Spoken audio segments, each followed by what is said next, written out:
వందే పన్నగభూషణం మృగధరం వందే పశూనాం పతిం వందే సూర్యశశాంకవన్యనయనం వందే ముకుంద ప్రియం వందే భక్తజనాశ్రయం చ వరదం వందే శివం శంకరం. హర నమః పార్వతీపతయే హర హర మహాదేవం. శ్రీ బెజవాడ కనకదుర్గాదేవ్యై నమః. శ్రీ దుర్గామల్లేశ్వరాభ్యాం నమః. తాళపత్ర గ్రంథ రహస్యాలు. ఈ తాళపత్ర గ్రంథ రహస్యాలలో మనము అసలు ఎందుకు భూమి మీద పుట్టాం, పుట్టి మనం ఈ రాశిలోనే ఎందుకు పుట్టాం, ఒక్కొక్కళ్ళు ఒక్కొక్క రాశిలో పుడతారు కదా, 12 రాశులు. అలాగే మన పూర్వజన్మ రహస్యాలు ఏంటి, అసలు పూర్వజన్మలో ఏదైనా సాధించకుండా మిగిలిపోతే అది ఏమైనా ఇప్పుడు సాధించడానికి వచ్చామా, లేకపోతే పూర్వజన్మలో పెళ్ళిళ్ళు అయితే లవ్లు చేసుకుంటారు, అవి ఏమైనా బ్రేకప్లు అయిపోతే మళ్ళీ కంటిన్యూషన్ ఈ జన్మల్లో ఏమైనా ఉంటాయా, ఇలాంటివన్నీ కూడా మనం ఈ యొక్క వీడియోలో మనం తెలుసుకుందాం. ఇప్పుడు అగస్త్య మహర్షి అవతారాలైనటువంటి గురునాథ శర్మ గారు, అలాగే రావులపాలెం దిలీప్ సి శర్మ గారు, వీళ్ళు ఒకళ్ళ ఇంటికి తీసుకెళ్ళానండి. ఆయన పేరు వీరయ్య గారు. అయితే ఆ కుర్రాడు ఏదో గవర్నమెంట్ ఎగ్జామ్స్ కోసం రాసుకుంటూ ఉన్నాడు. వాడి డిప్రెషన్లో ఉన్నాడు ఫుల్గా. వీళ్ళు డిప్రెషన్లో ఉన్నావు నాయన, పర్వాలేదు బతుకు, ఎలాగో అలాగో బతుకు, గవర్నమెంట్ జాబ్ రాకపోతే బతుకు అని చెప్పేసి ఏదో ధైర్యవచనాలు చెప్పారు. ధైర్యవచనాలు చెప్తే వాడు ఓకే నాకు వస్తుందండి, నాకు జాబ్ వస్తుంది, గ్యారంటీగా వస్తుందని ఇంకా డిప్రెషన్కి వెళ్ళిపోయాడు. ఆ తర్వాత చాలా పరిణామాలు జరిగినాయి అనుకోండి.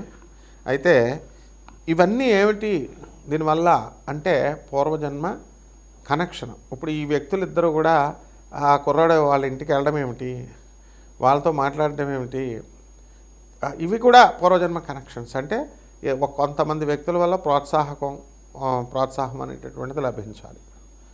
ఇప్పుడు ఈ యొక్క తాళపత్ర గ్రంథ రహస్యాల్లో మనకు క్లియర్గా కొన్ని ఇదివరకు వైదిక కోవేశ్వర్ అని చెప్పి ఉండేది మెడ్రాస్లో. అక్కడ ఈ యొక్క నాడీ జ్యోతిషాలయం మీద చెప్పేవారు. అవన్నీ బోగస్ అయిపోయినాయి అనుకోండి. ఇప్పుడు మీ పేర్లు అడగడము, లేకపోతే మొదటి అక్షరం అడగడం, ఇలాగ అయిపోయింది.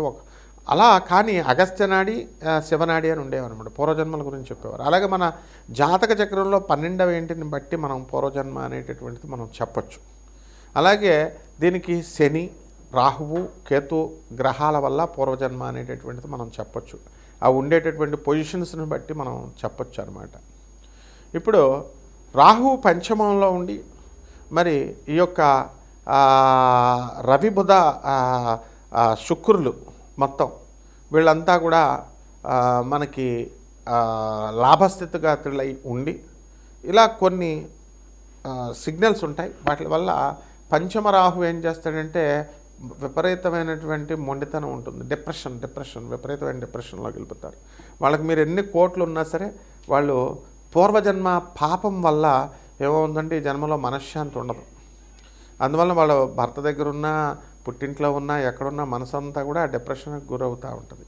ఇవన్నీ కూడా పూర్వజన్మ పాపాల కారణంగానే అనమాట. అలాగే మేషరాశిలో మనం పుట్టినటువంటి వాళ్ళు మరి పోలీసు, సెక్యూరిటీ, ఆ తర్వాత ఈ డిపార్ట్మెంట్స్లో డిఫెన్స్ వీటిల్లో పనిచేస్తారు. కారణం ఏమిటి, వాళ్ళ గత జన్మ ఏమిటి. అలాగే దొంగలు ఉంటారు. దొంగలు, నక్సలైట్లు వీళ్ళు హత్య చేయబడతారు. రౌడీ షీటర్స్ ఉంటారు, వీళ్ళు వేరే వాళ్ళ చేతుల్లో చంపబడతారు. దానికి క్లియర్గా మనకు జాతకం చక్రం చూసినప్పుడు అర్థమైపోతుంది.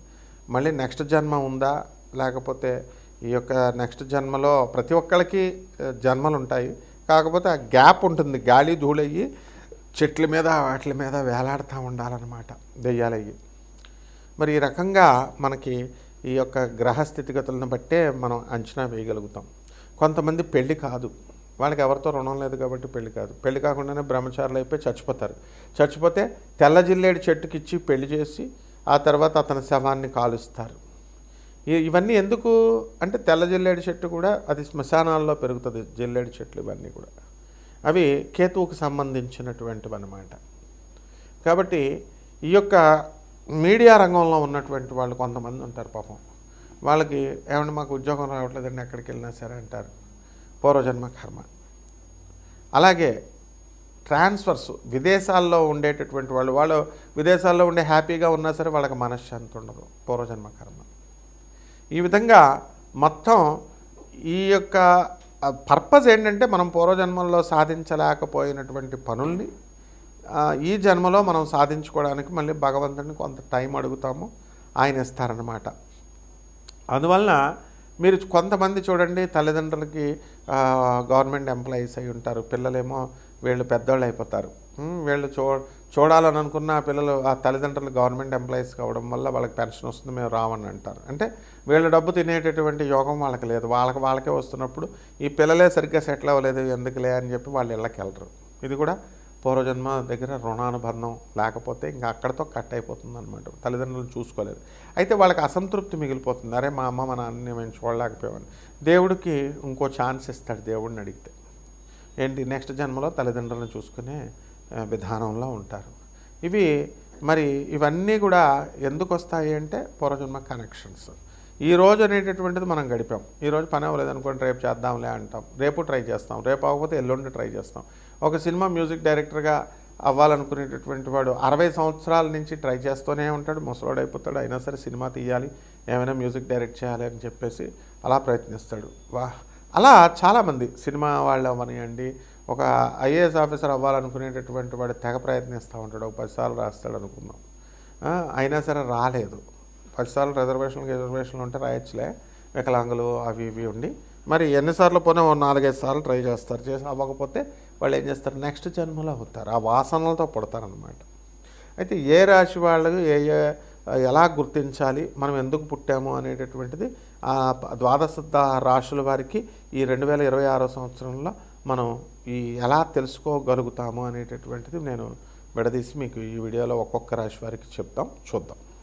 కుంభరాశి. ఈ కుంభరాశి వారికి అందరికీ కూడా గత జన్మలో ఇంటీరియర్ డెకరేటర్స్గా, ఇంటీరియర్ డిజైనర్స్గా, ఇంజనీర్స్గా, అలాగే మంచి క్రియేటివ్ వర్కులు చేయాలని చెప్పేసి గత జన్మలో ప్రయత్నాలు చేసి అవి అవ్వకపోవడం వల్ల చనిపోయి ఈ జన్మలో మేస్త్రులుగా, తాపీ మేస్త్రులుగా, ఇంటీరియర్ డెకరేటర్స్గా పుట్టడం అనేటటువంటిది జరుగుతుంది. అలాగే ఈ యొక్క యాంకర్లుగా అవ్వాలనుకున్నటువంటి మగాళ్ళు లేడీస్ ముందు తట్టుకోలేక, వాళ్ళు ఆ కాంపిటీషన్ తట్టుకోలేక గత జన్మలో యూట్యూబ్లు వీటిల్లోనూ వాళ్ళు రాణించలేక, శాటిలైట్ ఛానల్స్లోనూ రాణించలేక సొసైటీలు చేసుకున్నటువంటి వాళ్ళు వీళ్ళంతా కూడా కుంభరాశిలో పుడతారు. దీనికి గుర్తుగా చూడండి, ఈ కుంభరాశిలో ఉన్నటువంటి యాంకర్లు బొద్దుగా ఉంటారు, లావుగా. ఆ తర్వాత ఈ రాశి వారికి అందరికీ కూడా పంచమంలో ఉన్నటువంటి గురుగ్రహ ప్రభావం వలన జూన్ 2, 2026 సంవత్సరం వరకు సక్సెస్ఫుల్గా వీళ్ళు ఏదనుకుంటే అది సాధించేస్తారు. అయితే వీళ్ళకంతా మెంటల్ ఫ్రెండ్స్ దొరుకుతారు, ఎలినెట్స్ అని జరుగుతుంది కాబట్టి. ఎలినెట్స్ అని ఉద్యోగం చూస్తే, ఉద్యోగం ఎవడైనా హైదరాబాద్లో చూస్తే చలని చెప్పి రానంటాడండి, ఎవడైనా సరే ఆ చలి అంటాడు. పోనీ ఇంకొకరితో తెల్లాకల మనోహర్ అని అలాంటి వాళ్ళతో స్నేహాలు చేస్తే వాడు శివుడు ఉన్నాడంటాడు, రాముడు కృష్ణుడు లేడంటాడు. ఇలాంటి వాళ్ళందరూ కూడా మీకు స్నేహితులుగా దొరుకుతారు. కాబట్టి సినిమా రంగంలో చక్కగా మీ ప్రయత్నాలు మీరు చేసుకోండి, సక్సెస్ఫుల్ అయిపోతారు. 2026 సంవత్సరంలో టీవీల్లో యాక్టర్స్గా అవ్వాలని చెప్పి తెగ ప్రయత్నాలు చేస్తూ ఉంటారు. అండ్ ఇవన్నీ కూడా మీ పూర్వజన్మ వాసనలు అనమాట. అండ్ ఈ యొక్క రాశి వారికి అందరికీ కూడా ఆదాయాలు బ్రహ్మాండంగా పెరుగుతాయి. గత సంవత్సరం పాపం డౌన్లోనే ఉన్నారు, ఇప్పుడు 2 జూన్ 2026 సంవత్సరం వరకు తిరుగులేనటువంటి వ్యక్తులుగా మీరు తీర్చిదిద్దబడతారు. ఆ తర్వాత ప్రొఫెషనల్గా మీరు చాలా ఎదుగుదల ఉన్న, డబ్బులు రాకపోయినా సరే క్వాలిటీని మెయింటైన్ చేస్తారు. సో ఈ యొక్క ఉద్యోగాలు రానటువంటి వాళ్ళు ఎవరైతే ఉన్నారో అటువంటి వాళ్ళంతా కూడా ఉద్యోగాల కోసం మీరు తెగ ప్రయత్నాలు చేస్తుంటారు. రెసెషన్ పీరియడ్లో సాఫ్ట్వేర్ ఉద్యోగాలు ఇవన్నీ కూడా కోల్పోవడం ఇవన్నీ కూడా జరుగుతాయి అన్నమాట. కాబట్టి కేవలము మనము కుంభరాశి వాళ్ళు ఎలా ఉండాలంటే, కేవలం మనం ఈ ఒక్క వీడియో కాకుండా మనం అసలు సార్ ఏం చెప్తున్నారు, బ్యాక్గ్రౌండ్ వెనకాల వీడియోస్కి వెళ్ళి ఫాలో అవ్వండి మనం చెప్పేది. అలాగే మీకు వ్యాపారాలు అన్నీ కూడా బ్రహ్మాండంగా ఉంటాయి. కాబట్టి ఎక్కడైనా ఎవరికైనా అసంతృప్తి ఉంటే కనుక మీరేం చేయాలంటే కొన్ని వీడియోలు చూసిన తర్వాత నాకు కాల్ చేయండి. అలాగే పరిహారాల దగ్గరికి వచ్చేసరికి మీరు ఏం చేయాలి, ఎలినెట్స్ అని కాబట్టి మరి శని జపం చేసుకోండి, శని స్తోత్రాలు చదవండి, శనికి కిలోంపావు నల్ల నువ్వుల్ని, నల్లని వస్త్రాలు ఇచ్చి పేద బ్రాహ్మణులకి శనివారం నాడు ఉదయం 8 గంటలకు దానం చేసుకోండి. దశమహావిద్యల్లో ఒకటైనటువంటి మహాకాళి అమ్మవారి యొక్క మంత్రజపాన్ని అనుష్ఠానాన్ని చేసుకోండి. అప్పాలు నైవేద్యంగా పెట్టండి, పులిహార నైవేద్యంగా పెట్టండి, పేదవారికి అందరికీ పంచండి, సాధువులకి, అనాథ పిల్లలకి బ్రహ్మాండంగా ఉంటుంది. శుభమస్తు.